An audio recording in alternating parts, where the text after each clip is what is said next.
Hello, dear fans, friends, and subscribers. Welcome to the cricket show with your host Ram for one final time in the year 2020. Well, I told you that I would be recapping the year 2020 with COVID coming and really spoiling the proceedings.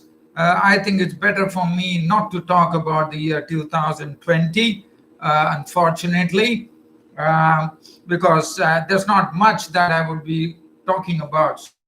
So, the only major event that happened was Indian Premier League, which was played amid, and going to go into it. So that was Indian Premier League.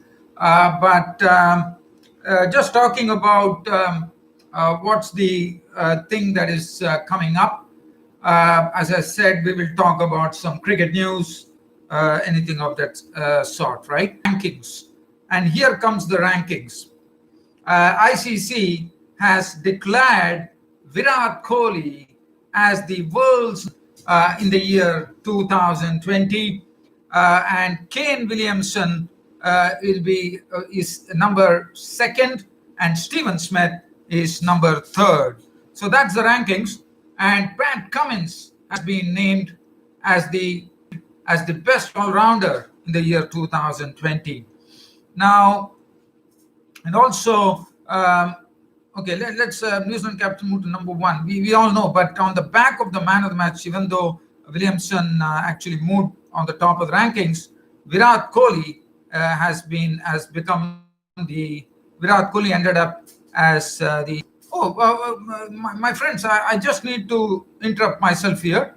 I'm sorry, I take back what I said. Unfortunately, I did not give you the clear information. I'm sorry about it.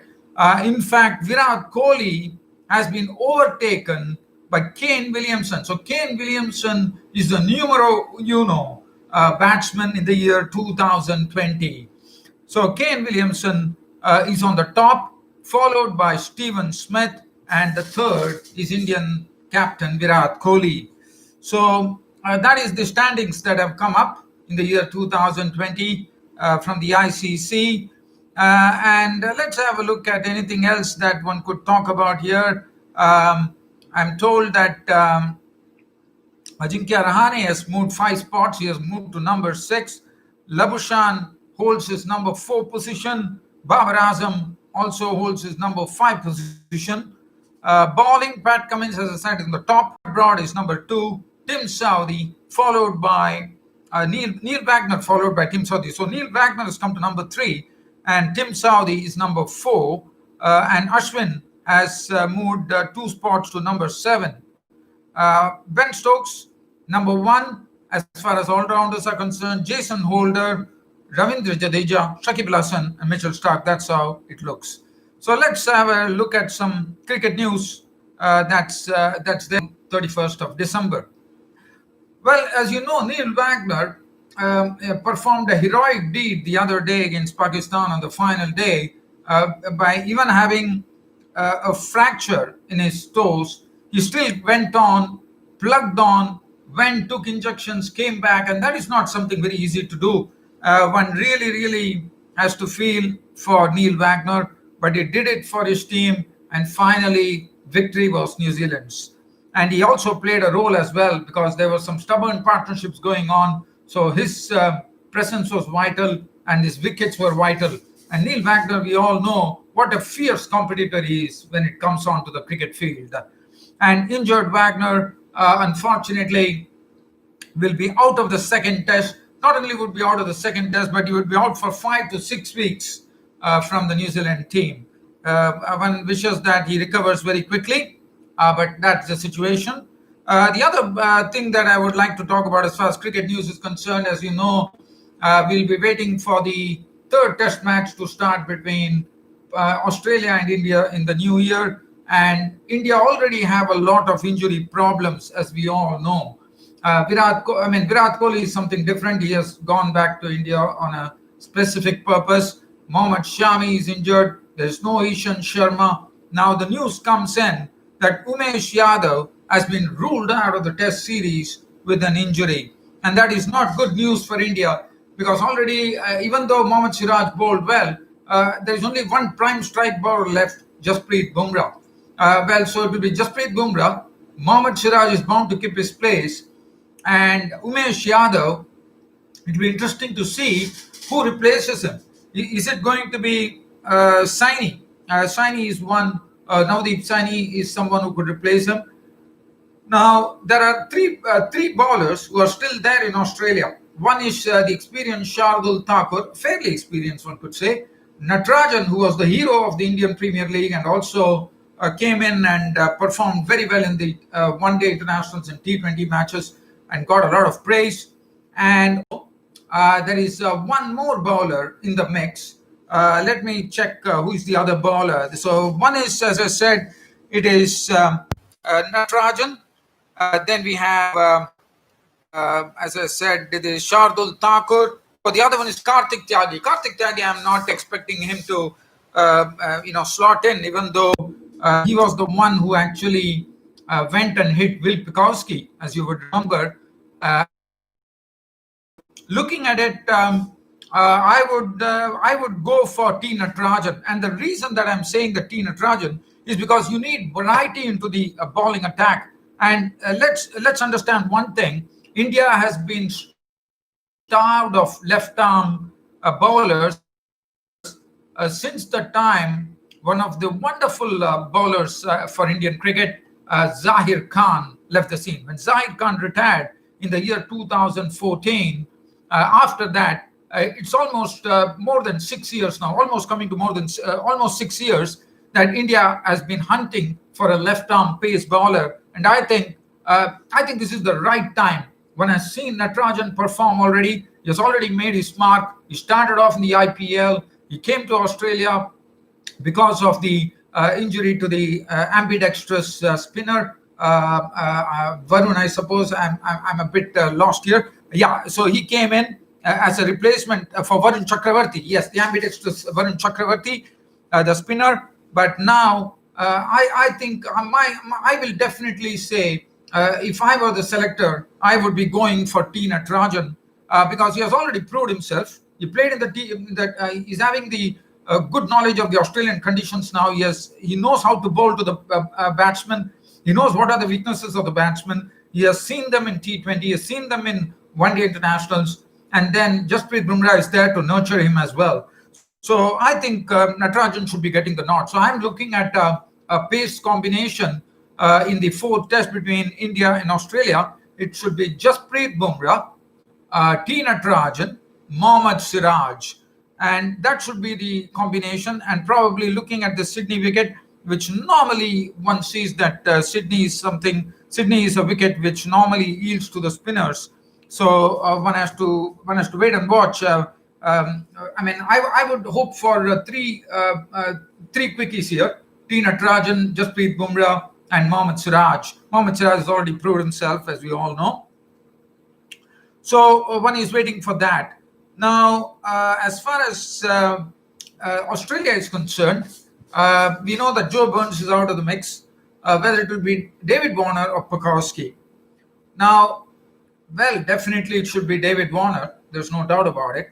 But if David Warner is not fit, then Will Pikowski will definitely slot in. So that will be interesting. So that is going to be really interesting to see as to what really is going to come out of this. But one is really, really waiting to see what's the selection team thinking about it. Well, dear fans, as I said, okay, let's talk about the Big Bash League now. There is one match which was played in the Big Bash League. This was a match which was played between Adelaide Strikers and Perth Scorchers. And let's have a look at what really happened in that particular that we are talking about. This was played at the Adelaide Oval. And looking at the match there, the hero was Jai Richardson, who really bowled wonderfully well. But let's have a look at the scorecard. This was a match which the Perth Scorchers won by 7 wickets. So Adelaide Strikers were the one who had the strike first. And they totted up 146 for 9. And looking at the Adelaide strikers scorecard, that the highest scorer was the captain Alex Carey with a really hard hit 82 or 59 deliveries, which included 12 fours and 1 6. But the man who really did the damage was Jai Richardson, the the express pace bowler for Australia. I mean, he's, as you know, he was injured, and that is the reason one is not finding him in the Australian team. But for me, Jai Richardson is someone who is a given in the Australian team right now. But anyways, so Jai Richardson, 4 overs, no maiden, 3 for 19 for Jai Richardson, 2 for 21 for Aaron Hardy, 1 wicket apiece to Andrew Ty and Fawad Ahmed. Now, Perth Scorchers were given a target of 147 to win the match.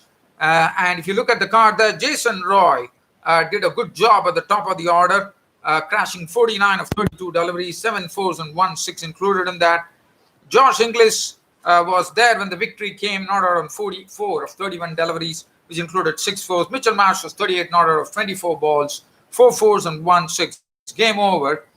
They won by 7 wickets. And nothing much, I would say. Wes Agar at 4 overs, 243, and Jai Richardson was actually named man of the match.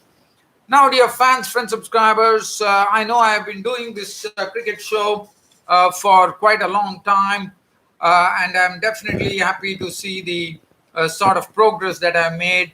I do see that I'm definitely building up audiences everywhere, whether it be on my Cricket Happening show on YouTube, or whether it be my cricket Reddit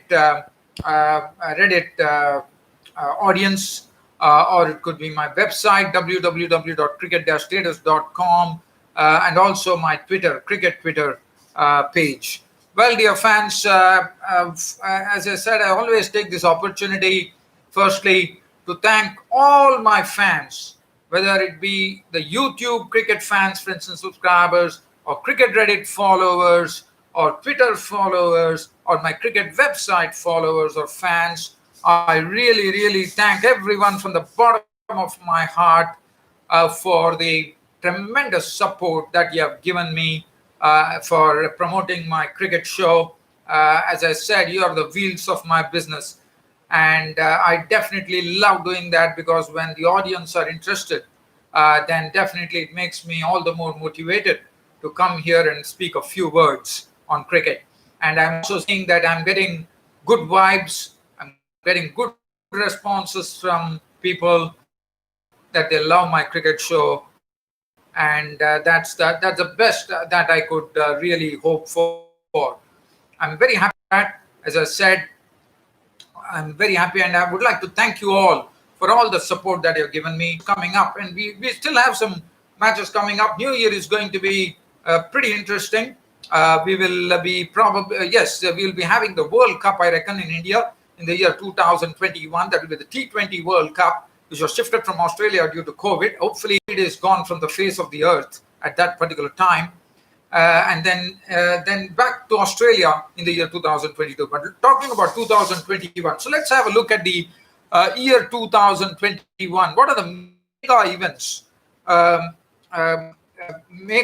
This will be an opportunity for me to talk about the cricket events that are coming up in the year 2020. So there's some major events are definitely slotted in there. And as I said, COVID is something which has to disappear face of the earth. That's the fervent prayers that one can God to get us out of this very big crisis that has really stalled proceedings all over the world. Definitely. Let's talk about this thing, very important thing which is coming up, which I definitely missed on, and that is the very first time we are going to have an ICC World Test Championship. And right now, the contenders for that, one is New Zealand, who are sitting on the top of the pile after the victory against Pakistan, and then we have India, and then we have Australia. So definitely, it's a game on. It's a real contest coming up in the year 2021. The first time the ICC World Test Championships will be held. And what a sight that is going to be. It's going to be one great sight, no doubt about it. So, and I'm also, so probably events. probably tomorrow being the New Year's first day. So right now, let me not get into it. But as I said, due to COVID, there's not been much cricket. I've been playing with empty fans, but we have seen in Australia and New Zealand that we really saw some real public out there enjoying the cricket, and why not? It has been a real treat to watch. Definitely, there's a lot of excitement now coming up with the third test match that is coming up between India and Australia, especially after the scores are level, and one is really looking out for some exciting matches coming in the year 2020. So as I said, we will look at the mega events coming up in cricket in the year 2021. That will be done tomorrow when I come back on my cricket show, and then we'll have a look at some cricket news that would be making headlines. Well, dear fans and subscribers, I've already told you, I've already thanked you for all the support that you've given me. It has been superb. I've been enjoying this. I've been basking in that. And let me tell you, just wanting to wish you all, whether it is YouTube followers, whether it is my cricket Reddit followers, whether it is my cricket website followers, or it is my Twitter followers, I wish you all from the bottom of my heart a very, very happy and a glorious new year, especially, but one thing, everyone stay safe and secure, but enjoy your new year in whichever way you want. But as I said, stay safe, stay secure, and that is the slogan as far as COVID is concerned today. Stay safe, that is the main slogan. But having said that, once again, wishing you all a wonderful new year filled with happiness and prosperity. This is your host Ram signing off for one last time in this year 2020 in cricket. Thank you.